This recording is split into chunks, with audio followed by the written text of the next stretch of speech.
commentary never fails to disappoint. An awesome six-man tag match. An amazing tag team match that was literally a rematch to when the Young Bucks got knocked out of the first time they tried to challenge for the tag team championships. And a video package between the finals of the number one contenders match for the AEW World Heavyweight Championship that will make you cry. This is our AEW Dynamite review. Welcome to another episode of Kimmy Talks Wrestling. We are on the Go Home Show to Full Gear, which is this Saturday from Daly's Place, live. Are you ready? I know I am. A new episode of Kimmy Talks Wrestling starts right now.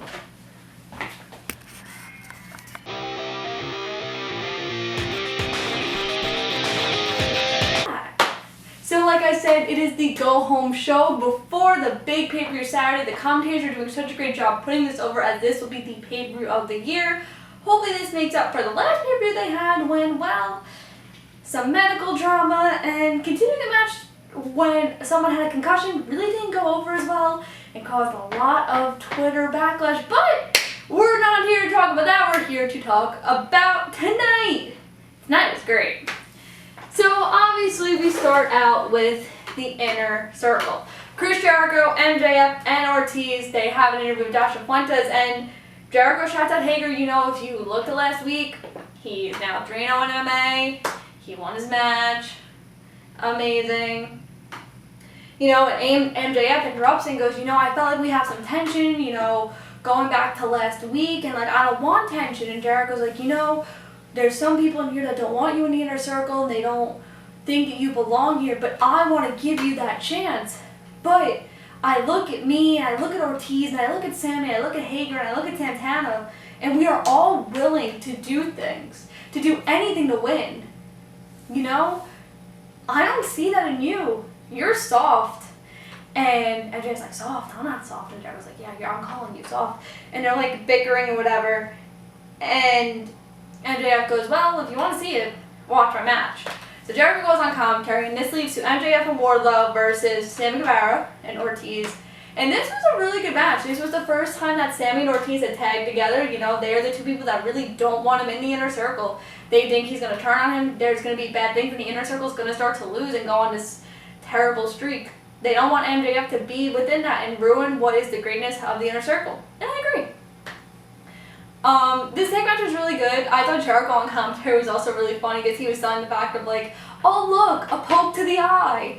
Oh look at these edgier things he's doing. I'm glad I motivated him. Of course, to put over, MJF and Wardlow do get the win to give him momentum going into Saturday.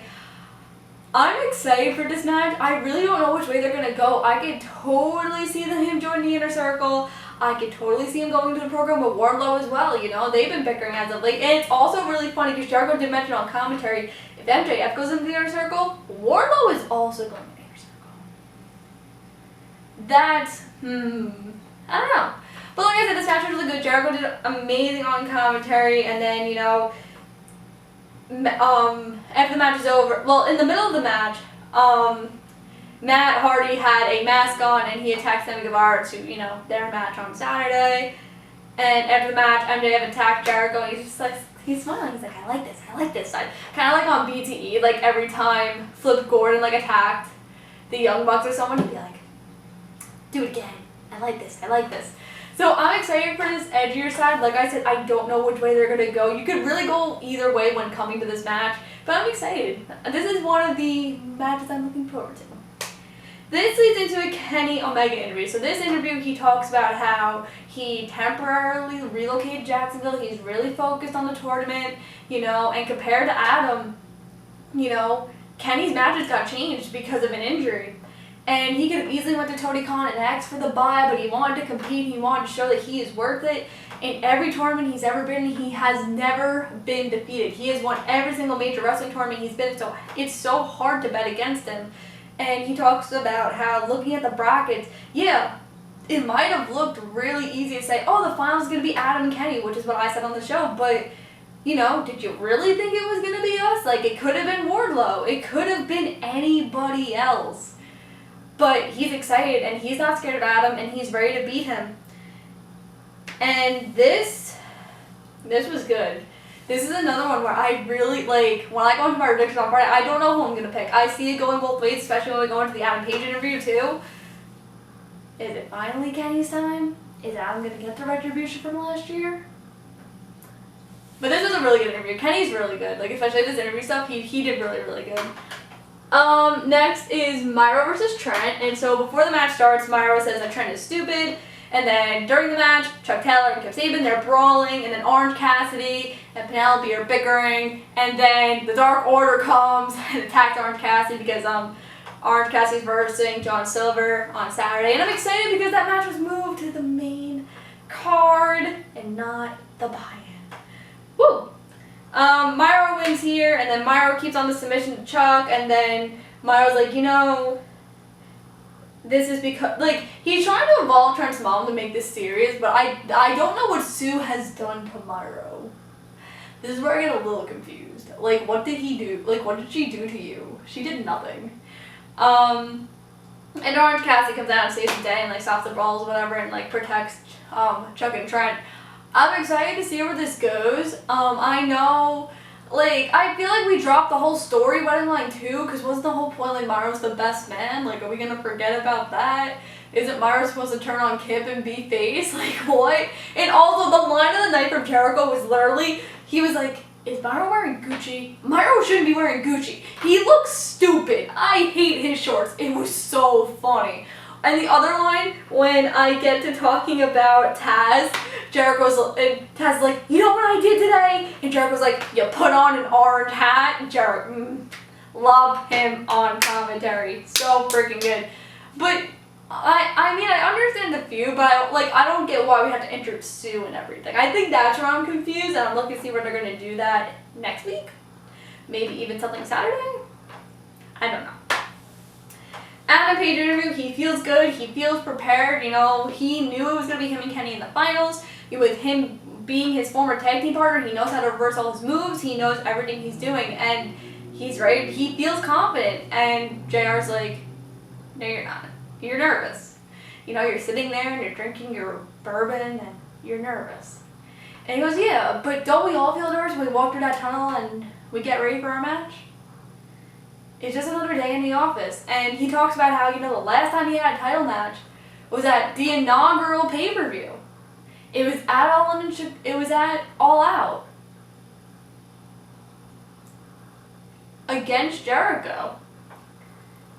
And he, you know, Jericho was the one who beat him to become the inaugural champion. And since then, Adam's never challenged for that title. This is the closest he's come since then. And Adam makes a good point. If he loses to Kenny, what does he have left? What's next? You know? And this is where I get confused, because I definitely think it makes sense for Kenny to win, but when you bring that up, it's like, what is Adam gonna do? Cody? TNT title? Like, there's a lot of superstars you could do, and you could easily insert Page in a feud, but like, he's the guy. He's the guy that everyone said when AEW was a thing. He's going to be the top star. He's going to be the champion. He's going to break out. Before he even entered the Bullet Club, he was a jobber in Ring of Honor. And now look at him. So he makes a good point. I don't know. But now I look at, like, what are you going to do with Kenny? This is Kenny's time. He's heel Kenny. Friday's going to be a very difficult episode. They show a video package for the Young Bucks and FTR, and everyone's making their predictions. That's another match. See, I'm stuck between that and then Kenny and Adam for match of the night, but it's probably going to be the tag match. But that's a match I'm definitely excited for, that tag match. Taz promo next, which was really funny, because he just went on a whole rant. So Taz is talking about how he sat outside Tony Khan's office for 3 hours just to talk to him, and then the executive producer's like, oh, he's busy, like talking to people who are competing on Saturday. And he goes, but this is what I don't understand. I agree with this ranking system. I think it's great. But if ranks matter, Brian Cage has only lost one match, but it doesn't count because he didn't tap out to Jon Moxley and he didn't get pinned. He's 11-1, I think, or 10-1. And he's number 1 on the rankings.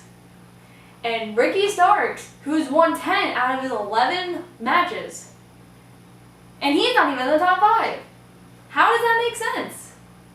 How is Brian Cage not on this card on Saturday? This is what I don't understand. You know, he also talks about how he's sick and tired of waiting for Will Hobbs, you know, to answer his thing, to challenge, like, to join FTW. And he says, like, the Darby and Cody is going to be the match of the night. But just so you know, FTW will be making an appearance. And it might be good, it might be bad, but you never know. I agree. I definitely think your top rank should be competing in the pay-per-view. If they don't, then I feel like the ranks are stupid. And I know AEW does a very good job with the ranking system. And it's something that made me very intrigued for AEW. But I don't know. I think he has a good point. I think if you're going to have Cage have the FTW title, I think you should utilize it for something. Maybe put that on the line. I don't know. But this is really intriguing. You know, Taz definitely is a killer person on the mic. He's amazing at promos. He's an amazing announcer. We've seen this. It's nothing new. But this is good. This is really good stuff.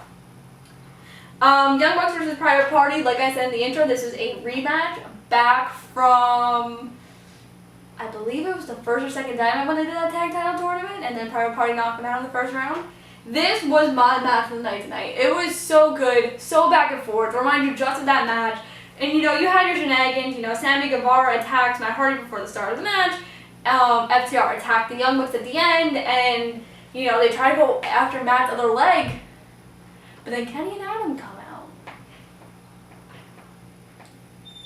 Are they reuniting? Is this happening? Is it coming? The heel elite? I'm very interested that they came out, especially because Kenny and Adam are wrestling. I haven't watched PTE over the last couple weeks, so I don't know how they're like putting that into the storyline, but I'm really excited for this. I hope they reunite. I don't know if maybe the plan is Kenny's gonna have that title.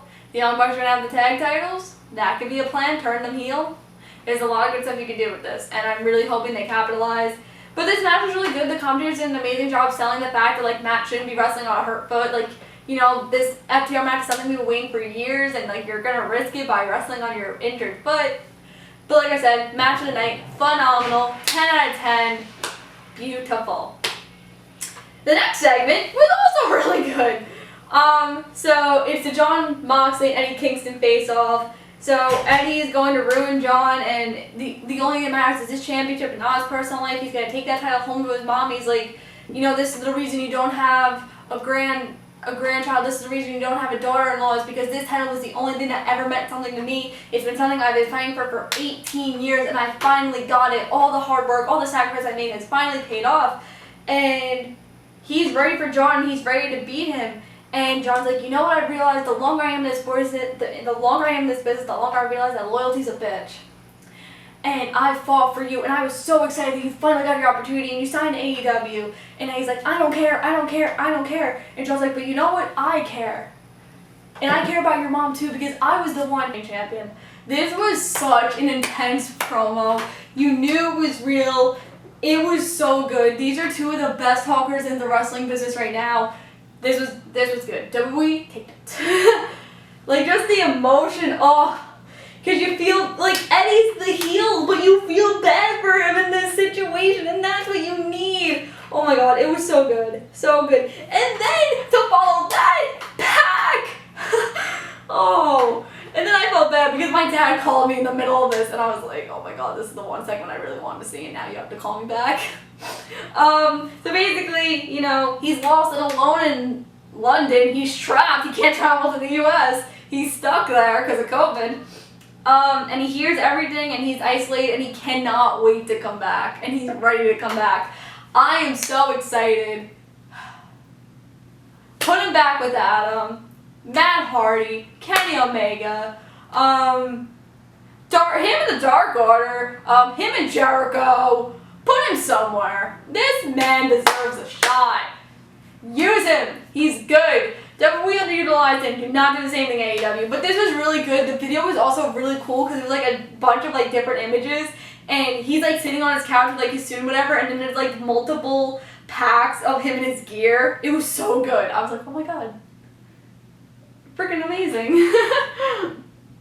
The Natural Nightmares promo next, and they're gonna wrestle the Butcher and the Blade, and the Bunny comes out and is like, oh, thanks for the cards, but time's up. They attack the Natural Nightmares. I mean, Not that I'm against the Natural Nightmares. I think they're a really good group. I just utilize them somewhere? I don't know. This storyline just ain't it for me. Red Velvet versus Nyla Rose next. Nyla Rose obviously gets the win.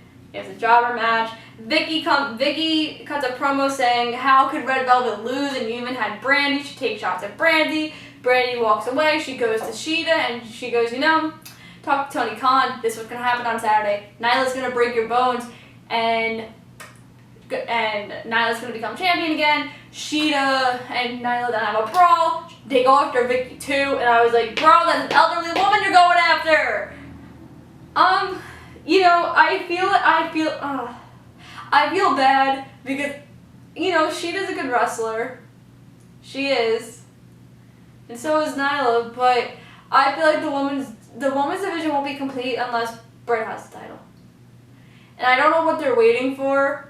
But you have to put that title on Britt. You have to. You have to have her run through the whole division and then get her someone that can take it off her. Because, you signed Britt to make her the women's division. Why should not have this title? What are you waiting for? She is 100% healed. And, I feel bad because the women's division, it has depth, but you don't know what you're doing with it. You're putting random matches together and, it's been a year. You still don't have a division. You put a random match together for Saturday. You put a random match together for the pre-show too. Especially if you're going to have the NWA Women's Championship and you're going to have 2 women's titles on AEW. You got to make a division. I'm not saying WWE's is great either. But a division. Please. We've been asking. The Adam Page Kenny Omega video package is so sad. It captures everything. Adam's sitting there at the bar and he's watching them win the titles. It was so good. The music they used too was so sad. I'm so excited. Key matches for Saturday, people. Key matches. If you're not excited for Saturday, then I don't know. AEW's been on some good pay-per-views this year. Remember the 6-star tag matches earlier this year between the Young Bucks, Adam and Kenny. But this is a pay-per-view I'm really excited for. I feel like this is going to be AEW's pay-per-view of the year. I'm excited for it. I think it's going to be really good. Because these key matches. Darby Allin being next, and this was kind of weird. So he's in a car, and there's this other guy with a Cody mask on, and he runs him over. He's going to win. He's not going to win. Main event, Dark Order versus the Gun Club and Cody. Austin Gunn made his debut! Oh my god, I'm so excited. He made his Dynamite debut. Go him. He tries so hard on Dark.